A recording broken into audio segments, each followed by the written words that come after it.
Are you cleaning up the old milk? Yeah. Is it unsanitary to push their faces against my face? No, you know.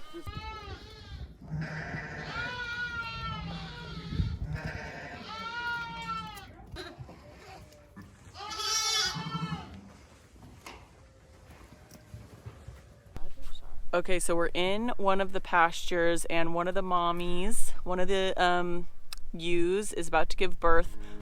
Hey everyone, and welcome back to my channel. If you're new here, I'm Tara, a farmer from Northern California, and this channel is mainly about farming, but sometimes it's not. And today we are going on a field trip.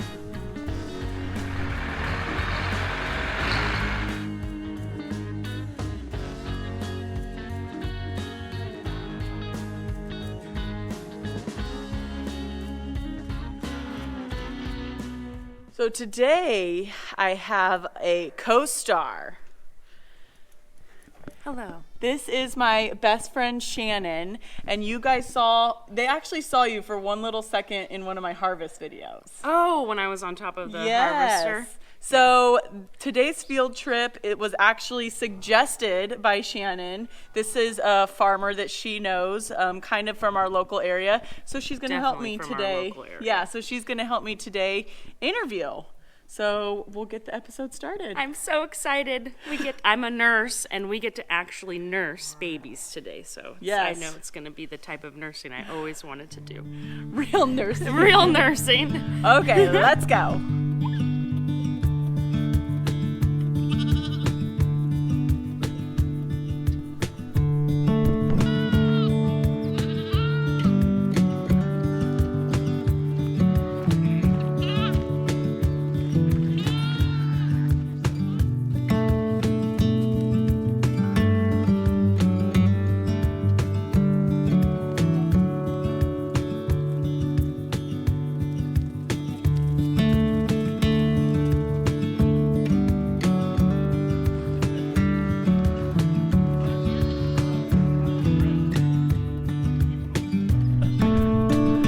Okay, today I am here with Ryan Mahoney, and we are at his sheep farm. Does it have a name? Emigh Livestock. Emigh Livestock. So mainly sheep, but you also do some cows. We're sheep and cows. We're probably half and half. Half and half, but we're gonna focus on the sheep today. So how did you get into sheep farming? Oh well, it's been in my family since the 1870s. I started working for my grandpa out of college a long time ago now. Quit counting after like 5 years. But yeah, I know we've been doing it forever here in these hills. So. And when you were young, like, did you know you wanted to come back to the farm? Because that's a big thing for me too. Is I left and like did not think I wanted to be a farmer. So growing up, when I was a kid, I had to work on the farm, and that entailed when I was like 12, 13 years old, my grandpa put me on a 1,000-acre hill farm, and gave me a shovel and said, cut all the stickers. And so I literally cut stickers all morning, and then he came at noon with a little brown paper bag, and I thought I was gonna get to go, and he stopped his car, rolled down the window, handed me a hamburger from Food Farm and a Coca-Cola, and I didn't even like soda. Oh, but no. That's what he gave me, and then he drove off, and he got me at 6 o'clock. And so like that, man. Growing up, I always had that kind of experience, and so once I got a job. I worked at the Point restaurant, bussing tables and stuff, and just anything I could to get out. Then when I went to college to play football up in Oregon, and then I bounced around a bunch of different places. And it wasn't until my junior year that my mom and grandpa sat me down and made me an offer to come back to the ranch. And I ended up taking it because I didn't have a lot of other opportunities as a religious studies major. Yeah.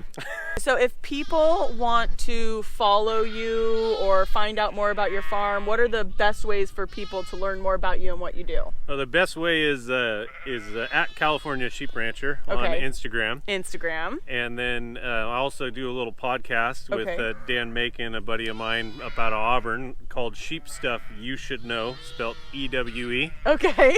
And Sheep you can just Stuff You Should Know. Yeah, you can go on it's on Apple Podcast or Spotify or any of those, and you just search Sheep Stuff and you'll find it. And is it all about sheep farming? It's all about different aspects of sheep farming, how to start, kind of understanding the business side. Well, it's really kind of broad. It's just me and Dan sitting down talking is all it is. It's just a COVID fruit of the COVID shutdown. Hey, that's great. I mean, I think a lot of people are taking advantage of the COVID shutdown, and it's going to be good. So if anyone wants to start sheep farming or wants to learn about how to get started, your podcast would probably be really great for that. Yeah, you can learn. Yeah. Hey. You'll at least leave with some questions. We don't have all the answers, but we certainly ask a lot of questions. Can people like enter questions to you? Do they? They can DM me or Dan on the Instagram's usually the best. Hey, so this building over here is the lambing barn, where we're gonna see all the babies. Look behind the barn there, under the windmills. That's a heavy drop bunch. So those are all pregnant ewes about ready to give birth. They'll start to lamb, and then once they do lamb, we'll take the twins, and if you look up at the barn, you'll see the little lambulance there. Oh, is that a lambulance? Yep, and that's Edgar and Conejo. We call him the rabbit. They're bringing them into the barn now. I think we have some triplets and some twins that need some attention. They're going into the barn. You'll see all that where we have the pens. Once they've been established and are in good, strong condition, we'll then let them out into these bigger pens. Allow them to learn community a little bit, so a little bunch of like 6 or 10 or something like that.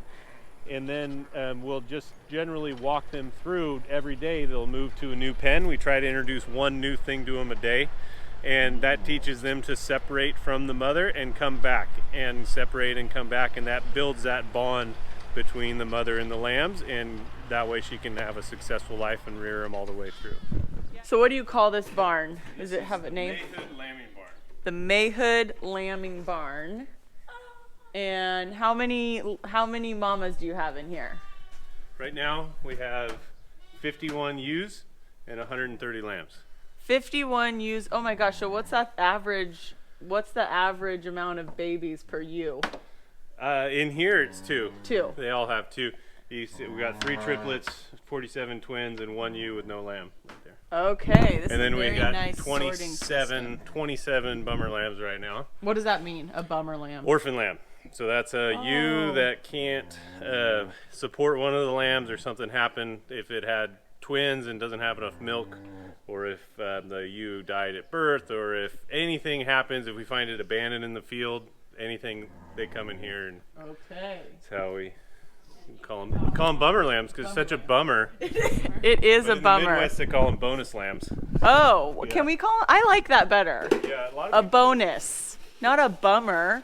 Well, we call it what it is. So what are we doing right now? I am cleaning a milk bucket right now. Okay. Very professionally. Very professionally. And then we're gonna mix up some milk. Mix up some milk, and then we've got some good sheep dogs out here. Come here. Hi.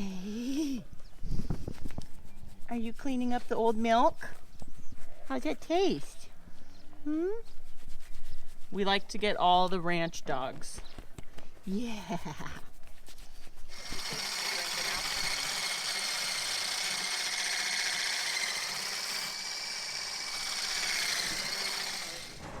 So these are the bummer lambs here? Oh, they have a little outdoor area? Yeah, they go run and play. Can I come in here? Yeah. Just open the gate. Don't try to climb it like my kids do. Okay, got it. Don't climb the gates.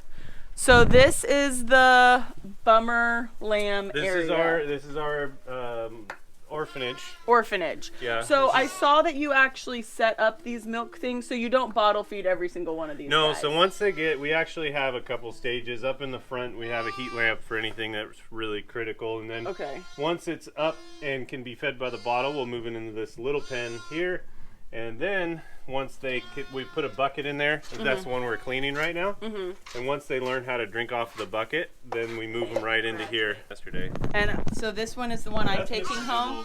This is who I'm taking home. That's Mr. Nibbles. Mr. Nibbles. Hi. Yeah. Is it unsanitary to push their faces against my face? No, you know.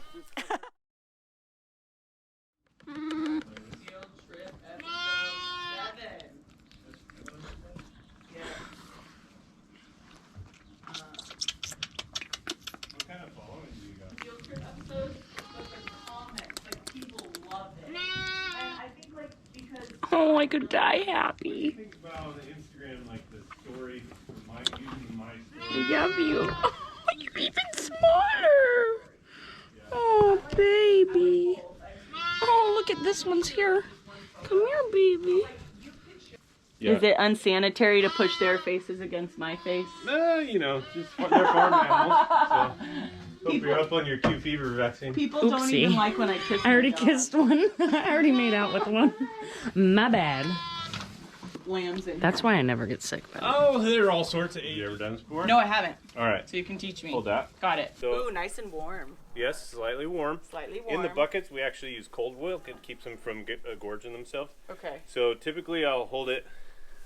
If you're going to feed it, you hold it kind of over your leg a little bit, but you want to make sure the chest plate is where the weight is, because you don't want to put all the pressure on his gut, because that's where the milk's going. Got it. And then I'll use my left hand to kind of hold his hand. He's my ready. arm oh, look at that. My arm to kind of hold him, make sure he stays in place. And then the other one is how you do the bottle. You feed a half a bottle. It's a 16-ounce bottle, so like they want about here? 8 ounces. Yeah, about there. Okay, so chest. Yeah, you want to hold it so the weight's kind of on the chest, so there's not a lot of weight there. Do you feel like that's a good spot there? Yeah, he looks good. Okay. He's like, he's ready to go. Okay. What a good latch. Tara, you're a great mommy. Am I a pro yet? Yeah, and you want to make kind of adjust it a little bit to make sure you can pull it in and out of his mouth till he gets good suction. Okay. So. I didn't know how high up. I guess it needs to be kind of pointed up, huh? Look at his little tongue. You're next. I know, I can't wait. Oh my gosh. Yep. I think I need one. What do you think AJ will say? He'll say, I support you. As he should. So Shannon's got one of the most difficult bottle-fed babies. Ryan's putting her to the test because she's a nurse, so this is how she's applying for her job. Is he looking? I'll just pour out the rest of it. Oopsie. I think our balance went a little bit off the back end. Oh, you might be good on the bottle, actually, because he said right below the line. Oh, I started with the full one? Oh. Or did he give me the old one? That's a great question. No, you're right. So it's actually drink nothing. Okay, Tara, I'm getting the joke. I was like...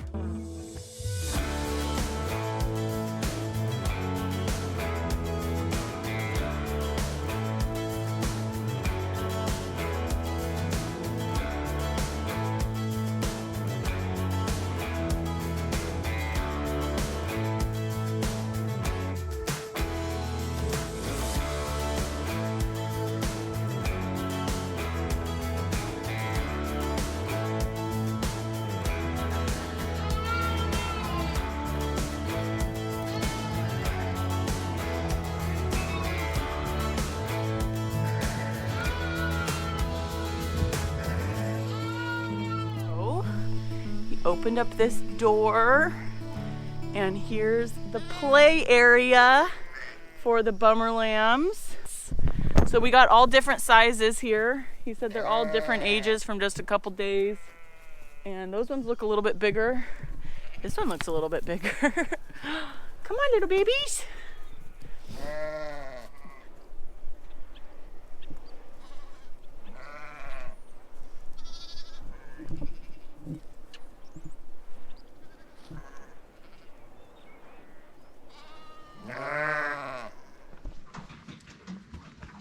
Okay, Ryan, what you doing now? I was noticing this green. Paint shaking. Are you painting them, marking them? Painting sheep. Painting sheep. And there's literally sheep paint. Yes. Sheep grade paint. Do you know why they have sheep grade paint? No, tell us. Because they need paint that can wash out of the wool when they shear the wool and clean it and dye it and make clothes. So why do some of the mommies have horns and some don't? It's just genetic. They have pulled sheep and not pulled sheep, which is the term used for horns or no horns. It's just genetic. Okay. Yep. It's not like they have more testosterone or anything. We can just leave it right up here in case something comes in. So you said this is the most important part of your whole lambing year. Yes. So your crop is made during lambing. Yeah, that makes sense. So whatever you have that's born now. Now, that's what you got. That's what you get. And then you said you just marked the girls, not the boys. You see those white bags over there? Yeah. By there? That's my top secret ingredient for making big, strong ewes. Do you know what it is? What is it? California Delta dry feed corn. Oh, there we go. That's right, which is what we grow. Top secret formula. That California Delta See it corn. all? It's full circle. Okay. It is full circle. Okay, so we're this is painting. like our Simba moment where he, you know. Yeah. So this is a female. Okay, so we only tag the females. Yep. Because. You can tell because they're going to be replacement ewes for us. Okay. What does that mean? That means they're going to be. There would be a mom next year point. or longer. 2 years. 2 years. Yeah. So little ear tag, you do it right in the right spot of the ear because there's a vein that runs on the ear, and then there's a hard piece of cartilage. You want to go in the soft spot. Soft spot and not bloody. Not in a vein. Boom. Look at that. She didn't even cry. No. Just like an that? earring. Just like an earring, for And then sure. we got this handy tool Yeah. that I didn't turn on. So we'll wait for it to warm up. Okay. And then what happens to the boys? So the boys, they'll just get a number. I believe that's other one's a boy. But they don't get a tag. Yeah. 45. How cool. I was wondering how you were so good at painting numbers.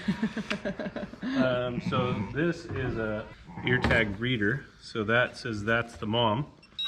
And then this lamb belongs to that ewe. Wow. And then No, registers. I can track it all. So we're all in a You system. girls want to stand on that side? Okay. Yes, sir.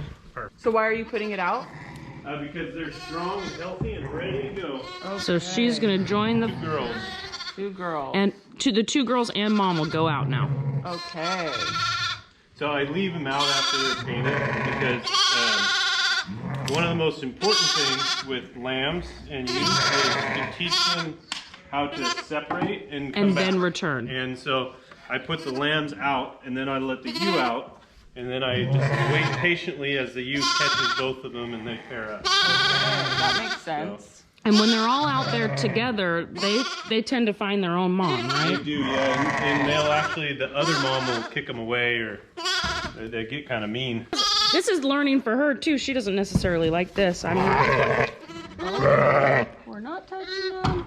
And then she'll take them and walk them away from you guys. Yeah. Oh, this is just all... Nope, that's not the milk. She's a... Oh, poor baby. Cool. Good job, babies. They're like sunshine. Yeah, they get a little... They're There like, they my go. world just got so much bigger. The sun is so bright. So what do you guys do to be sustainable out here? So we have a carbon farm plan that we're Okay. in part of. We sell climate beneficial wool Oh, as one of our products, and as part of that, we have a whole climate farm plan, carbon farm plan, which shows that we are actual sequesters of carbon in Okay. the way we graze. It's a combination of cattle and sheep that commingle together, along with like a farm rotation that involves composting and different things like that. okay. And yeah. Is there, like for sheep, is there any type of sustainable certificate or anything like that that you guys do? Lamb marketing is kind of the Wild West. Okay. So you really got to know who you're buying from, whether those are legitimate claims or not. Yeah. Well, that's the thing is like I've talked with other farmers about this, that like the definition of sustainable is so different across the board. Like when people buy sustainable products, like you need to actually do some research to like figure out what that means to the farmer. Yeah, and sustainable. I mean, we started in 1877, 3 miles from here, and so I mean we're pretty sustainable as an operation and as Yeah. a farm, and you do that by making long-term decisions on your properties, not short-term. You know, you don't pump it full of nitrogen and just take it all as Right. You gotta leave some residual feed. You gotta make sure that you're grazing in a rotation. You gotta make sure that you're paying attention to the production value, which is the quality of forage. So it's the biodiversity, it's the soil health, Right. all that stuff. And that is the sustainable future, because it's not a 1-year plan. It's a 100-year plan. Yeah, We're working on 150-year plan. Yeah. So is your guys' main crop meat or wool, or is it like a 50-50? Meat and wool. So meat's the main commodity. Sell around 300 pounds of lamb per ewe, a little under 300 pounds of lamb meat per ewe produced. Okay. But then wool will sell about 10 pounds per ewe. And so the wool's worth more per pound, but nowhere near the meat value income of the meat. And then do you do any direct sales? We do not do any direct sales. We sell our lamb to Superior Farms. You can go to superiorfarms.com and buy our lamb. You can go to imperialyarn.com and buy our wool, or you can go to Snake River Farms and buy our beef. Okay, so I'll link all those in the description so that way people can find your product. For sure. So, you're an OG family of Rio Vista. Yeah. And one of the ways to know who is an OG family is if there's a street named after like you. Esperson? Like Esperson Court, also in OG. And then we got lost on our way here, and we were on Amy Road, which is your mom's maiden name? Yeah, so my grandpa's an Amy, so it would have been my great-great-grandfather came here, Jerome and Eudora, and we actually got the marriage certificate, which is 1858 from the Congregational Church in Rio Vista. Wow. So that's pretty cool. That is amazing. So wool and meat, do you rent them out to graze other people's land? We do not do any custom grazing. That's a huge growing business and is a really valuable asset. I mean, there's been some amazing pictures put up on Instagram and different places of the fire damage that has come through, and you'll have a custom grazing. Like there was one yesterday up in, I think it was in Napa Valley, and it was this fire, and it literally came up right to the edge of where the sheep grazed, and then where the sheep grazed and burned and protected all of the buildings of the winery at that one location. Because they're like little land managers. Oh, they're amazing. They eat everything up. Yeah, and the reason we don't do it is because logistics, you have to set up your whole business that way, and then you also have to be really astute to the nutritional requirements when you're grazing. A lot of times the custom grazing happens during the summer when the forage quality is bad, and if you're going to do a really good job custom grazing, you need to clean it. So you need a certain type of animal to go in and clean it. I can't take a 3-month pregnant ewe with twins and put it on poor nutrition, because they'll actually lose one of the pregnancies or something along those lines. And so it's really important. And there's some extremely professional people that do it. Star Creek Land Stewards, the Irwin family, Chaos Sheep Company, Rob Thompson. I mean, there's a bunch of them that just do a phenomenal job at the custom grazing. And I can't do as good as them, so I'm not going to jump in that game. So we breed, for our ewes, we breed Rambouillet rams. And those will be the all-white lambs. Okay. And then these lambs, the black in the face, these are crossbreds with Suffolks. So we use a Suffolk ram that's bred to a white-face ewe, and that creates our that's a genuine California spring lamb.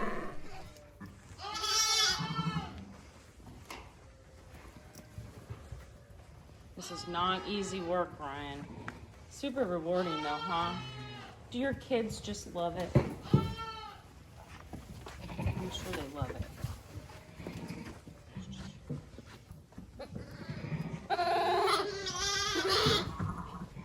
Starting to sag. I think it was got laid on. It got laid on by the mama. I think so. But So sometimes it is safer to take the babies away, huh? sometimes, yeah. Well, I don't want to. No, of course. It's the worst way. last- Like, last But I resort. also want to save their lives. So No, that's what I mean. Last resort, but sometimes you have to do it. like this one, I think it got laid on a little bit, and so it Not really needed, putting his weight on that back right leg. it needed the circulation. There we go. So yeah, they're very sensitive to like their circulatory. Yeah. Well, just like us, I mean, if we lay on our arm wrong, right, our arm goes dead. Yeah. And at a young age, that can be tough. Yeah, you see his whole right side's pretty tough, but he's getting stretched out. He's stretching out. All right. Don't lay on your baby. How many did I get? See, it's right here. Ah! You got it. Oh, they blend in. So Shannon's gonna start feeding all of the ewes and lambs. Oh, she was on that. She was like, yes. Okay, I got this. Okay. See you guys. We're gonna go. So has COVID affected your operation much? That's an understatement of the year. Yeah. It has really, really? Yeah. How has it affected you guys? So the operation of the ranch is exactly the same. Okay. Like, COVID shut down and we all went to work the next day because you had to. I mean, you have live animals, and if you don't take care of them and check the water and check the feed, they die. And so I don't care what anybody tells me, we're going to go out there and check them. Yeah. And so it really, nothing of that changed, but the whole, the economics behind it and those drivers, just everything's been disrupted. And none of the fundamentals that you used to look at to tell you what's going on, none of those are really fundamentally working anymore. Okay. So it's just been an incredible challenge. I am not very good about eating lamb. I probably should eat more lamb. But like, do you feel like that comes into factor, or is that just me? Like, I feel like I see chicken and turkey and beef. Like, but that could just be me. Maybe some pork. No, it's true. You know? Lamb has more in common from the marketing end with bison than it does beef, because it's such a small segment. But it's one of the fastest growing proteins right now. And if you go to like Rayleigh's supermarket carries our lamb, a lot of different places carry Superior's lamb. One thing that COVID's really taught us is the importance of good relations with the people who you're selling to, with your brokers, with your end suppliers, and really trying to understand those supply chains. So, and you can find lamb a lot of different places, and it's absolutely a fantastic meal. Make sure you ask for American lamb when you can. Okay. Is there a lot of imported? Yeah, the U.S. can supply only about 40% of the U.S. demand. Wow. So we need to eat more lamb in general. We need to eat more lamb and eat more American lamb. Yeah. Okay, so we're in one of the pastures, and one of the mommies, one of the ewes is about to give birth, but we're not going to get close because we don't want to stress her out. So I'm just going to point her out to you guys, and we might wait here for a while. But she is right up there. Just from a total, like someone that doesn't really know anything, the reason I could tell is kind of, what do you call that comes out the back? Does it have a name? So there just was like, her back end was swollen and there was stuff coming out the back. So that was like a good indicator that she was gonna go into labor. And then she was breathing hard. We saw her kicking. And so, like I said, we're gonna stand back, but we might try to get a little bit of footage. Okay, so I'm recording with my phone, so the audio won't be the best, sorry, but I can zoom with my phone, so she's right there. So we are still fairly far away from her. Probably won't be getting any closer.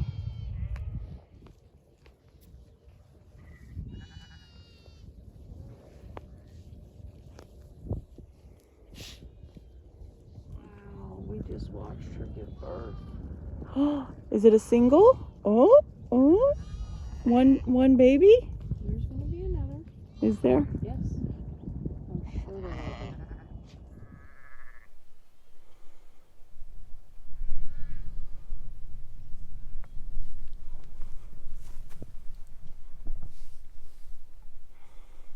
It's pretty amazing that within the first 10 minutes of its life, it stood up. And now it's drinking milk from mama. They know. Sustainability. It's who we are and what we do. We're in it for the good of farmers. We're increasing the livelihoods and sustainable practices of 500 million smallholder farmers. We're in it for good.